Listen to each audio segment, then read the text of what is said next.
All right, thank you for tuning in for another episode of Forgotten Gear Restorations. Brendan, I have completed the reconfiguration of your output jack wiring and also the addition of a grounded power cord. I just need my chopstick. Give me that. All right, I'm going handheld here, so we have the new run of bus wire here and here. You're going to keep your reverb input and output there intact, and then we have the lovely new grounded power cord wiring. So I'll give you an update shortly. Actually, let me look at that list to see what's left.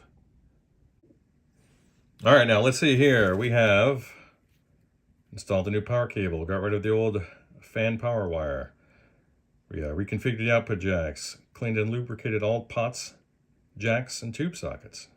We've retensioned the tube sockets. We've replaced any preamp tubes that are not performing their best. So not much left here. Let's have a look at these filter caps and see what kind of ripple we're getting out of these guys, if any. All right, let me get myself set up here. And let's get her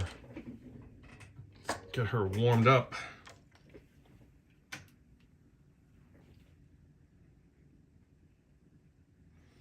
All right, remember, per our discussion, and I know you have your wits about you, but I gotta say it again, these are the original jacks as discussed, and it is now configured as a vintage Marshall. So you must have a speaker load present at all times. You already know that, I just gotta say it. All right. So let's see what these caps are up to. Really very quiet. Love it. I think. So let's get on to AC volts.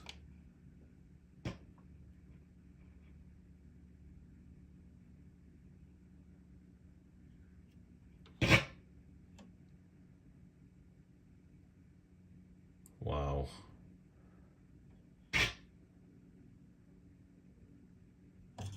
Pardon me.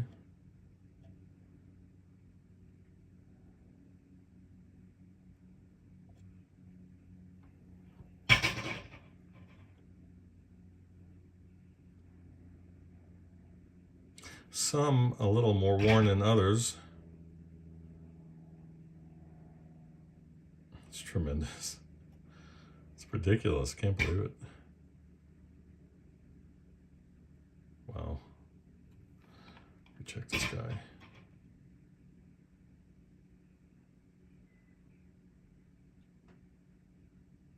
Wow, and that's those are the primaries.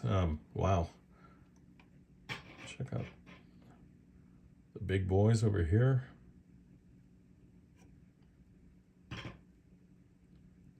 After that dropper. And further downstream.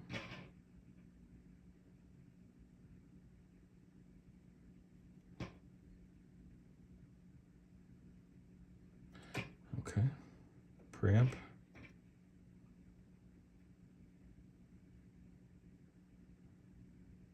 Nice. So I would probably recommend a partial, at least a partial for now, perhaps. And I'm even hesitant. Oh, a little hesitant. I gotta move this thing. So I'll update you shortly. Bye. Yeah, I'm really on the fence, and I hate when this happens because part of me says, yeah, just do them now. It's not in a signal path. And then the other side says they test great. Pros and cons. Pros, reliability. That's a big one. And then cons, expense.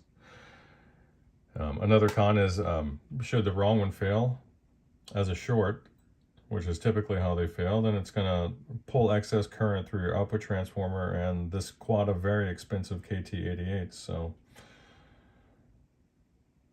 pretty risky. So I'd recommend at least a partial, if not the full thing. So I'll talk to you offline about that. Bye.